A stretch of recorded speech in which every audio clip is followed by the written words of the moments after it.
Bonjour à tous et bienvenue sur ce rendez-vous hebdomadaire sur les positions et les conseils Forex des banques pour donc cette semaine du 17 octobre 2016. Ce webinaire est présenté par professeurforex.com pour FXCM et donc on se retrouve donc toutes les semaines pour parler du portefeuille des banques, un des services que nous éditons et qui est notamment offert aux clients FXCM. Je vais vous demander, comme d'habitude, pour ceux qui sont habitués à ce rendez-vous, de me confirmer que vous avez le retour de son et d'image correctement pour que je puisse poursuivre. Dans l'attente, je vais continuer de présenter ce rendez-vous aux nouveaux arrivants. Donc on y parle du portefeuille des banques où on recense des positions Forex, swing et moyen terme en provenance de grandes banques. Toutes les grandes banques ont des services de recherche économique et technique qui publient entre autres des conseils qui sont à destination de leurs clients particuliers ou institutionnels. Parfois c'est des banques qui communiquent sur les opérations qu'elles prennent sur le Forex. Nous, notre travail c'est de compiler tout ça et de vous le présenter dans des tableaux pour vous donner une source d'idées de trading sur des horizons de temps swing et moyen terme, des horizons de temps qui sont généralement peu travaillés sur le Forex. Généralement, c'est plutôt du day trading et du scalping qui suscite l'intérêt sur le Forex. C'est donc l'originalité de ce service. La première originalité, c'est d'être une source de conseils sur des horizons de temps qui sont d'habitude peu travaillés. Il y a 10 paires de devises dans ce portefeuille et 17 banques qui interviennent plus ou moins. Là, c'est, je vous dis, 17 banques au cours de l'année 2015, la dernière année complète du portefeuille des banques. Il y a eu 17 banques qui sont intervenues sur l'année. Il y en a forcément des plus actifs que d'autres. Et le fait qu'il y ait des sources de conseils si diverses nous amène parfois à des situations où on a des conseils opposés. Une banque qui conseillerait l'achat sur une paire de devises et une autre banque qui conseillerait la vente sur la même paire et sur le même horizon de temps. Donc forcément, il faut faire des choix dans les conseils qui sont proposés dans le portefeuille des banques. Et il y a différentes manières de faire des choix. On peut faire de l'analyse tout simplement, c'est-à-dire quand on reçoit un conseil, on pointe les seuils conseillés par la banque et on essaye de voir quelle est la réflexion technique derrière ce conseil. On essaye de voir surtout si on est d'accord avec ce conseil. C'est un peu ce qu'on fait tous les lundis en passant en revue tous les derniers conseils. Vous pouvez aussi vous baser sur l'historique des conseils, essayer de savoir quelle est en ce moment la meilleure banque sur telle paire de devises. Et enfin, vous pouvez vous reposer aussi sur le portefeuille réel géré par notre équipe, l'exercice auquel nos clients doivent se prêter, à savoir sélectionner dans le portefeuille des banques les conseils à suivre. Nous, on s'y prête aussi sur un portefeuille réel qui est disponible pour tous nos utilisateurs. Et ce portefeuille, il est même possible de le copier automatiquement via un service de copie des signaux. Donc voilà, c'est l'exemple de ce qui doit être fait avec ce portefeuille des banques. C'est pas un service de signaux de trading où on doit suivre tous les conseils. On doit faire un travail dans ce réservoir d'idées de trading pour savoir ce qu'on suit. Et ce portefeuille réel dont on parlera en fin de webinaire. Et donc l'exemple de ce qu'on doit faire avec ce portefeuille des banques. On va maintenant rentrer dans le vif du sujet avec le portefeuille tel qu'il est actuellement. Je rappelle au passage le principe de ce webinaire. On passe tout simplement en revue l'intégralité du portefeuille, les positions en cours et les positions en attente. Et on pointe sur les graphiques les conseils les plus récents, en général les conseils qui ont été émis après notre dernier webinaire, c'était donc lundi dernier, le 10. On va donc pointer sur les graphiques tous les conseils qui sont antérieurs au 10 octobre. On voit que sur Eurodollar, on a du nouveau avec un nouvel ordre de vente aujourd'hui de Barclays. On avait dans le portefeuille déjà 2 ordres de vente de Citi depuis un moment. On le voit, l'un daté du 28 juin. L'autre du 8 juillet, on a donc enregistré aujourd'hui une nouvelle position vendeuse de la part de Barclays sur un horizon de temps à moyen terme avec un objectif à 1,0815. On n'est pas si loin de cet objectif. Aujourd'hui, on est toujours sous les indices. On voit bien que ce seuil fait résistance et ça pourrait effectivement être un bon point d'entrée pour la prochaine vague de baisse. C'est la stratégie que semble jouer Barclays. On va voir ça tout à l'heure sur les graphiques. Pour GBP/USD, on a une nouvelle position, hein. Celle-là, je ne crois pas qu'on ait eu le temps de la voir le lundi dernier, hein, donc on la pointera sur les graphiques. La semaine précédente, hein, pas la semaine dernière, la semaine d'avant, on avait eu deux positions de long terme GBP/USD qui se sont clôturées avec de gros gains, hein. Vous vous rappelez la forte baisse soudaine du GBP/USD, hein, ça avait permis de toucher deux objectifs très éloignés sur des positions de long terme. Et là, donc, il y a une nouvelle position de long terme, hein, qui rentre en portefeuille de NAB avec un objectif à 1,16. Sur le dollar yen, rien de nouveau. Toujours deux positions de moyen terme, deux positions contraires, hein, l'une datant du 19 septembre et l'autre datant du 26 septembre. Hein. Sur USD/CHF, on a du nouveau avec une position de Morgan Stanley qui a été enregistrée mardi dernier, le 11 octobre, avec un objectif à la parité. On va la pointer, donc celle-là aussi. Sur les graphiques, on continue avec les positions en cours. Euro-Yen 5 octobre, ça c'est pas du nouveau, hein. On voit qu'on a une position vendeuse de court terme de Crédit Suisse. NZD/USD, on a du nouveau avec une position vendeuse enregistrée le 11 octobre, une position de Crédit Suisse. Et enfin, Euro-GBP, rien de neuf avec cette position acheteuse de la Société Générale qui date du 28 septembre. On va maintenant passer sur les graphiques et donc pointer plus en détail, hein, les ordres les plus récents. Voilà, à commencer bien sûr par euro-dollar.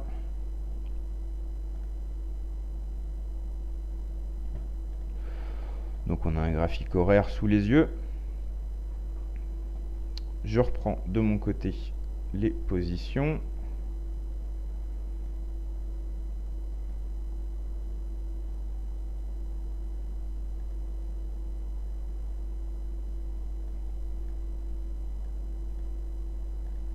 Voilà. Alors, donc, la position a été enregistrée aujourd'hui. La banque, c'est Barclays. Le cours d'entrée, c'est 1,0990. Alors, on va le pointer tout de suite. Cours d'entrée à la vente, donc.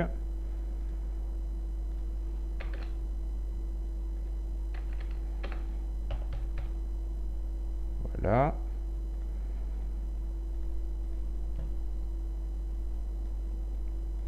L'objectif, c'est 1,0815.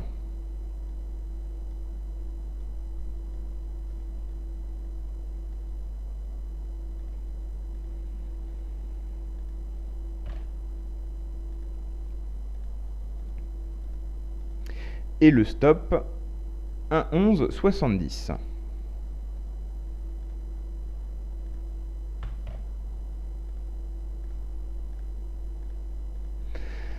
Alors on peut déjà formuler tout de suite une critique avec ce stop, même si bon, on a l'habitude que les banques, hein, mettent ensuite à jour leur seuil parfois, hein.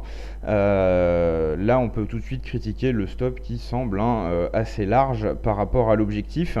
Mais par contre, hein, le stop, c'est un bon seuil d'invalidation, hein. D'ailleurs, nous, sur Professeur Forex, on disait ce matin, hein, que nous, notre seuil d'invalidation de la baisse, de la tendance baissière en cours, hein, c'est 1,1150. Bon, là, c'est un peu pareil, hein, pour Barclays, 1,1170. Effectivement, c'est une zone à partir de laquelle on pourra dire que la tendance baissière de court terme, hein, commence à s'annuler. Donc il y a un stop, hein, qui se justifie, hein, du point de vue du raisonnement graphique, mais qui est trop cavalier, hein, du point de vue de la gestion du risque. En ce qui concerne l'objectif, on va essayer de remonter un peu dans le temps pour voir quand est-ce qu'on l'a touché pour la dernière fois et s'il ne correspond pas par hasard à un seuil important. Voilà, si on voit, hein, que ça correspond assez clairement, hein, à un seuil qui était important à cette période, hein, c'était l'année dernière, hein, décembre 2015 et puis janvier 2016, hein, on voit bien que ce seuil des 1,0815, 1,08, hein, il a été important, hein. On a vraiment plusieurs points de contact. Ici, presque très précisément, hein.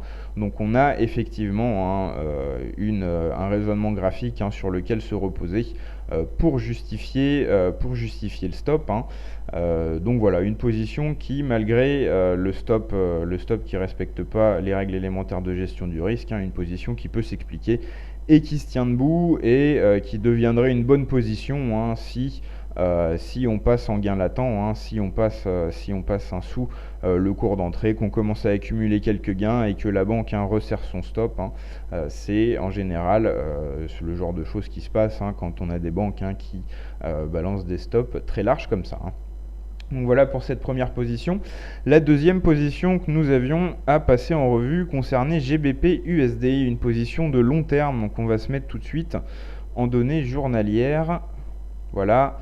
On va effacer un petit peu toutes les lignes qui sont sur le graphique pour que ça soit plus lisible.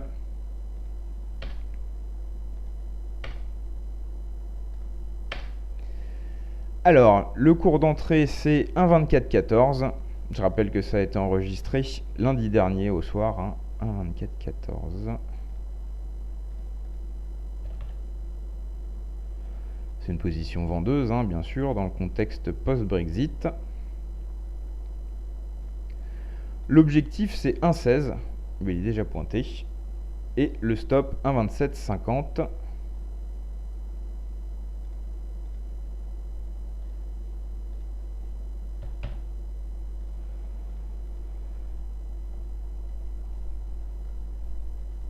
Voilà, donc là on a, alors je vais remettre le graphique sur une meilleure échelle.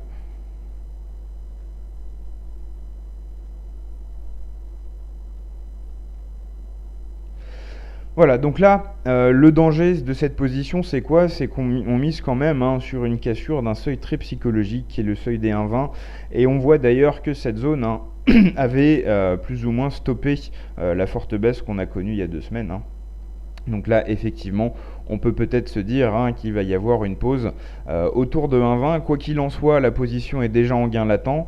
Donc c'est pas très grave si ça fait une pause tant qu'on reste en gain latent. L'objectif des 1,16, il est certes ambitieux, mais il est cohérent vis-à-vis du contexte fondamental avec le Brexit et également vis-à-vis du contexte technique. On a vu que GBP/USD avait de la ressource entre guillemets à la baisse et on pourrait effectivement la voir faire une extension à 1,16 sans trop de problème. Il y a effectivement ce seuil très psychologique des 1,20 qui pourrait faire obstacle, mais on ne peut pas contredire une stratégie de suivi de tendance baissière actuellement sur GBP/USD. Le stop est tout à fait cohérent vis-à-vis de la gestion du risque. Graphiquement, il n'y a pas de justification précise, à part c'est plus bas ici, mais c'est pas très précis.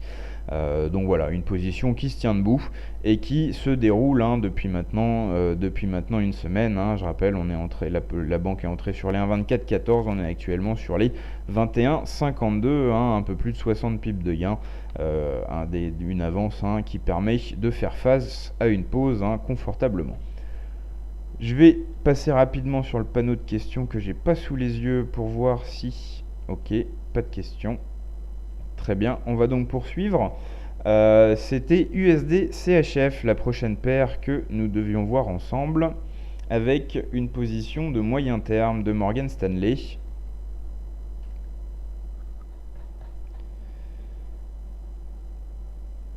Un achat avec un objectif à la parité. Le cours d'entrée, c'est 98,34.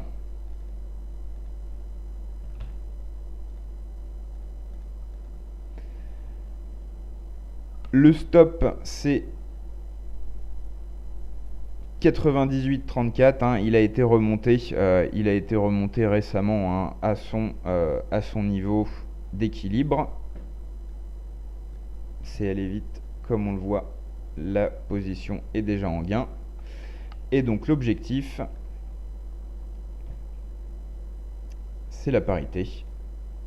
Donc 1 dollar égale 1 franc suisse.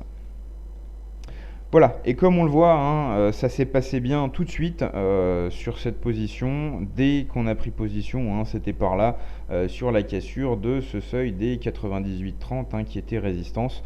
On a tout de suite passé un cap, on s'est installé dans un nouveau range entre 98,60 et 99,10. Donc là, va peut-être y avoir une pause, pareil, même scénario que précédemment, on peut peut-être faire face à une pause sur les 99, c'est une étape importante de rejoindre la parité.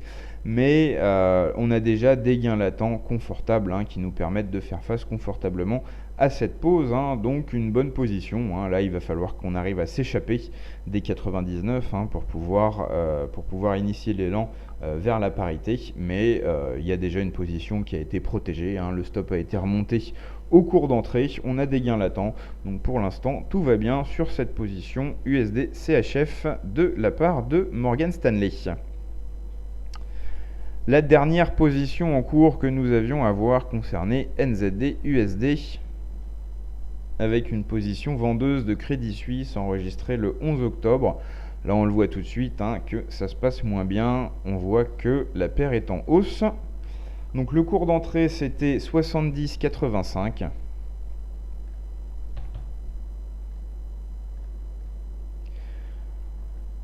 L'objectif, 69,60.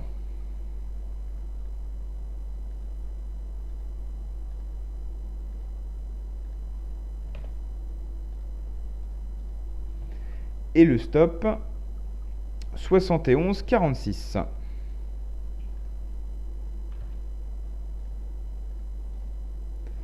Voilà, alors on est passé pas loin du stop aujourd'hui, le sommet journalier, c'est 71,40, donc à 6 pips du stop, ça a été frôlé. Là, bon, il y a des chances que la baisse s'arrête là, la hausse s'arrête là, pardon, pour aujourd'hui. On arrive en fin de séance européenne, mais bon, c'est clair que c'est mal parti pour cette position. L'objectif 69,60, ça correspond à plusieurs plus bas, assez précisément, plusieurs creux précédemment. Donc il y a une justification graphique à cet objectif, mais la banque n'avait pas prévu que la paire fasse preuve d'une telle solidité, liée notamment à un accès. De faiblesse du dollar aussi. Donc voilà pour cette position qui a frôlé son stop. Donc bien sûr, il est pas, c'est plus le moment de suivre ce conseil. Il est presque invalidé. On va pas s'attarder plus longtemps sur ce conseil. On va maintenant passer aux positions en attente, parce que le portefeuille est constitué de deux volets, les positions en cours et les ordres limites en attente. Faut savoir que la quasi-totalité des positions en cours dans le portefeuille ont été précédemment des ordres limites. Donc c'est facile à suivre. On connaît les seuils sur lesquels les banques ont prévu de déclencher leurs conseils. Donc il n'y a pas de position qui arrive comme ça, comme un cheveu sur la soupe. Alors, on a pas mal de nouveautés dans les positions en attente. On le voit sur euro-dollar. Une position, un conseil qui date du 12 octobre, un qui date du 13 octobre. Sur le dollar-yen, 13 et 14, on a également du nouveau. Sur GBP-USD, un nouvel ordre limite. Crédit Suisse accumule 2 ordres limites de vente maintenant. Euro-GBP, rien de nouveau. NZD-USD, un nouvel ordre limite de vente de Morgan Stanley. Et ensuite, ce sera terminé. On va parler des performances de la semaine dernière. Donc on va tout de suite repasser sur les graphiques pour détailler ces conseils.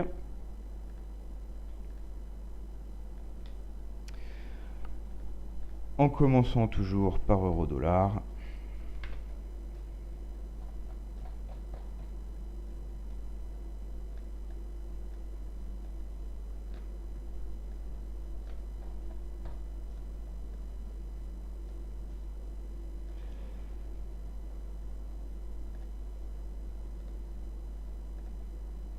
Alors, donc le premier ordre limite concerne la banque UOB, ça a été enregistré le 12 octobre, un ordre limite de vente au cours d'entrée de 1,1065.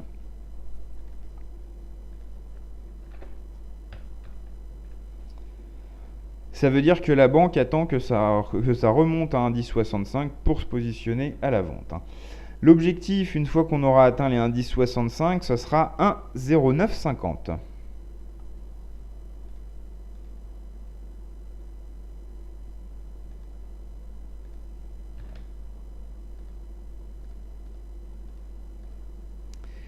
Et le stop, ça sera 1,1152.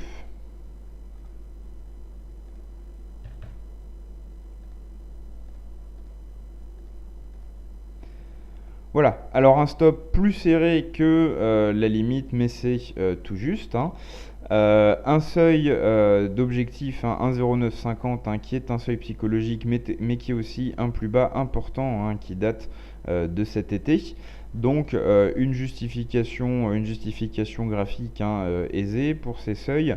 On voit bien que la tendance baissière est toujours active, hein, et on imagine bien que s'il y a une prochaine vague de baisse, hein, elle pourra effectivement nous amener sur les 1,0950. Le seul problème, d'après moi, c'est que peut-être que justement le biais baissier est trop puissant et va empêcher, hein, cette remontée à 1,1065 qui permettrait à la position de se déclencher, hein. Ça reste à voir. Mais là, effectivement, on a un cours d'entrée qui est quand même à 1,1065. On voit bien aujourd'hui, hein, que la paire a des difficultés à remonter au-dessus de 1,10. Donc à voir, hein, si effectivement on va réussir à remonter si haut avant de reprendre la baisse. La deuxième position, le deuxième conseil, pardon, c'est des positions qui n'ont pas été encore déclenchées. Concerne Crédit Suisse, a été enregistré le lendemain. Le seuil d'entrée cette fois c'est 1,1099. Donc on anticipe une remontée encore plus importante, hein, avant de se positionner à la vente. Le stop, ça sera 1,1120.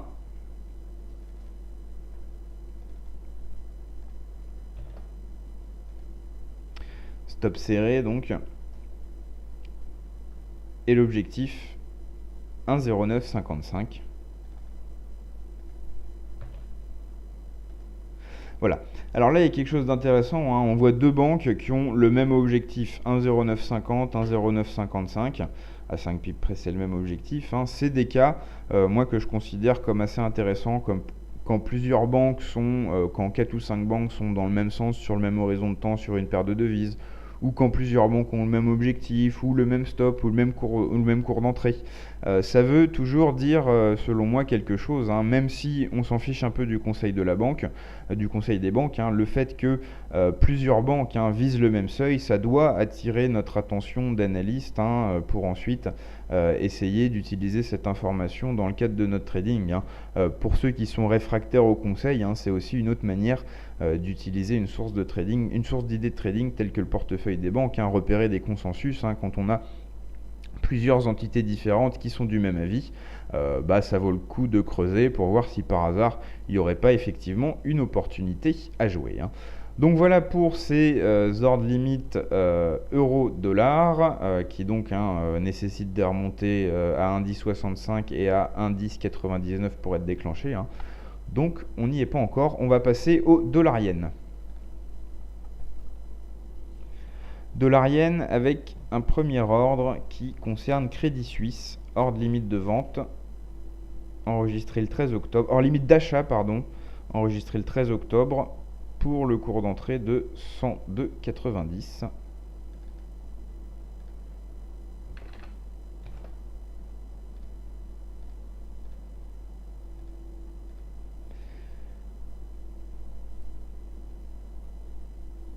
Objectif 104.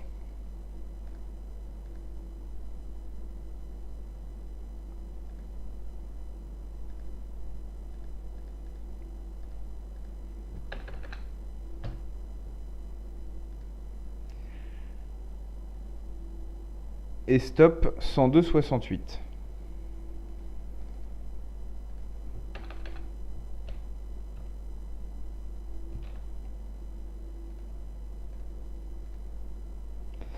Voilà, donc là, un stop serré, hein. Alors je rappelle, il faut que la paire descende jusqu'à 102,90, hein, pour que on prenne position à l'achat et qu'on vise les 104. Ça, c'est typiquement ce qu'on appelle une position tactique, hein. La banque joue le range, hein.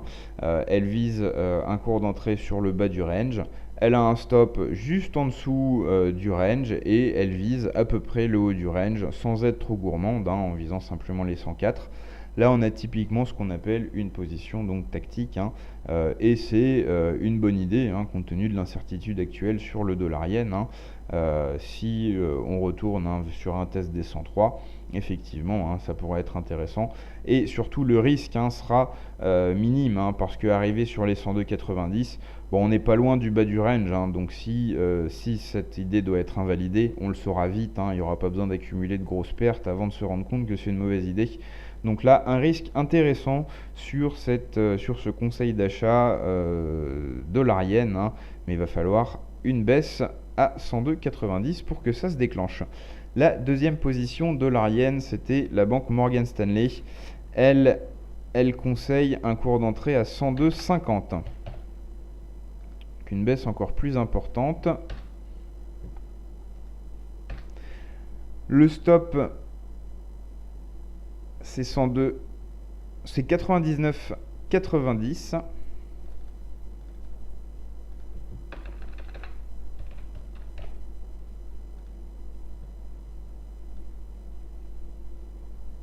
Là, on est sur du moyen terme. Avant, on était sur du court terme. Là, on est plus sur du moyen terme. Et l'objectif, 110. On va même devoir, je pense, changer d'horizon de temps pour mieux représenter la position.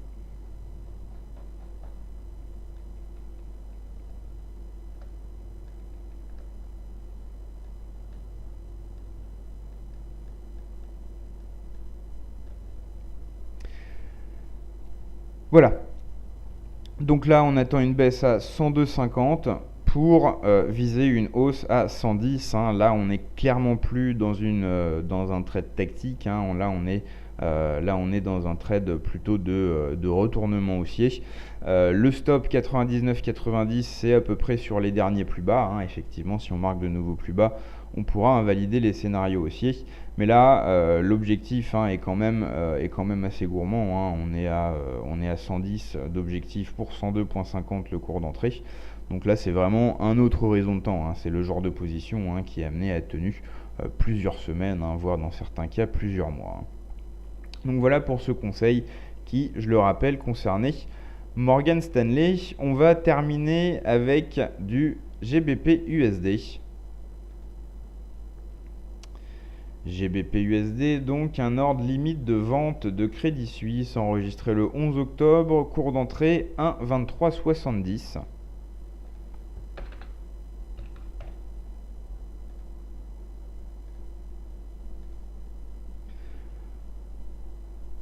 Stop 1,2431.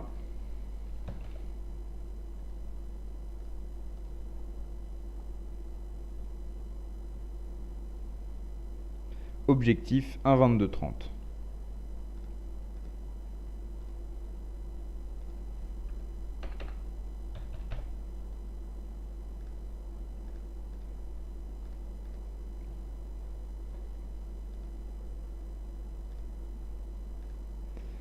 On va repasser en données horaires. Voilà. Donc là, sur le GBP USD, c'est vrai qu'on a beaucoup baissé. Ça remettrait pas en cause la baisse, qu'on aille remonter sur les 1,2370 pour ensuite rebaisser. Voilà. Ça remettrait pas en cause la tendance de fond baissière. Donc là aussi, on peut parler de trade tactique. C'est vrai qu'on peut imaginer un phénomène de rattrapage, surtout si le dollar faiblit. Après la forte accentuation de la baisse sur GBP USD, on pourrait remonter sur 1,2370. Effectivement, au-dessus de 1,2430, ça serait autre chose. Ça commencerait à être un retournement haussier. Mais sous les 1,24, sur les 1,2370, là, ça peut être tout simplement un rebond correctif. Et après, la banque vise les 1,2230. Donc, vise même pas les derniers plus bas. Elle reste peu gourmande. Elle reste ouverte à toutes les opportunités. Donc là, on peut effectivement dans ce cas parler de trade tactique et ça semble effectivement pas être une mauvaise idée à condition qu'on remonte à 1,2370 et là il n'y a rien graphiquement qui permet de miser sur ce scénario pour l'instant. Voilà, alors on a fini de faire le tour des positions en cours et en attente pour cette semaine. Je vous propose avant de terminer de faire le point sur les fermetures de positions de la semaine précédente. Sur le total des positions des banques, il y a eu 571 pips encaissées la semaine dernière, 410 par la Société Générale, 290 par Crédit Suisse et perte de 129 pips par Morgan Stanley. On voit que il y a eu une position AUD NZD qui a été fermée avec succès. NZD USD aussi avec 326 pips de gain. USD Yen seulement 8 pips, USD CHF perte de 44 pips et dollar Yen perte de 129 pips, c'était Morgan Stanley. Donc au total, un gain positif, un gain de 571 pips. Sur le portefeuille réel, on a fermé deux positions intéressantes. Vous voyez, on a eu des fermetures dans le portefeuille des banques sur AUD NZD et NZD USD. C'était des positions dont on s'était servi de base.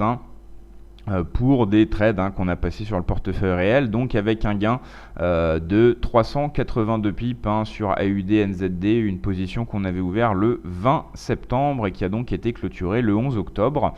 Et également la semaine dernière sur le portefeuille réel, 239,8 pips encaissés sur NZD USD avec une position ouverte pareil le 20 septembre et fermée le 11 octobre. Ça porte les gains annuels du portefeuille réel à 1600 et quelques pips. C'est donc une performance intéressante. Et le portefeuille total des banques, j'ai pas les performances en tête, mais on fera un point plus complet sur les performances la semaine prochaine avec le classement des banques, etc. On le fait de temps en temps, mais bon, il n'y a pas vraiment d'intérêt de le faire à chaque semaine. Donc ce qu'on fera, c'est qu'on fera un webinaire un peu plus long la semaine prochaine avec un point plus complet sur les performances depuis le début de l'année. Je vais simplement terminer en vous rappelant que vous pouvez tester ce service du portefeuille des banques gratuitement pendant 7 jours. Vous allez sur notre site professeurforex.com. PFX Premium, c'est le nom du service sur lequel on héberge le portefeuille des banques. Donc vous pouvez gratuitement, simplement avec votre email, vous inscrire pour une période d'essai. Je rappelle également que le webinaire auquel vous venez d'assister, c'est un rendez-vous hebdomadaire tous les lundis à 16h.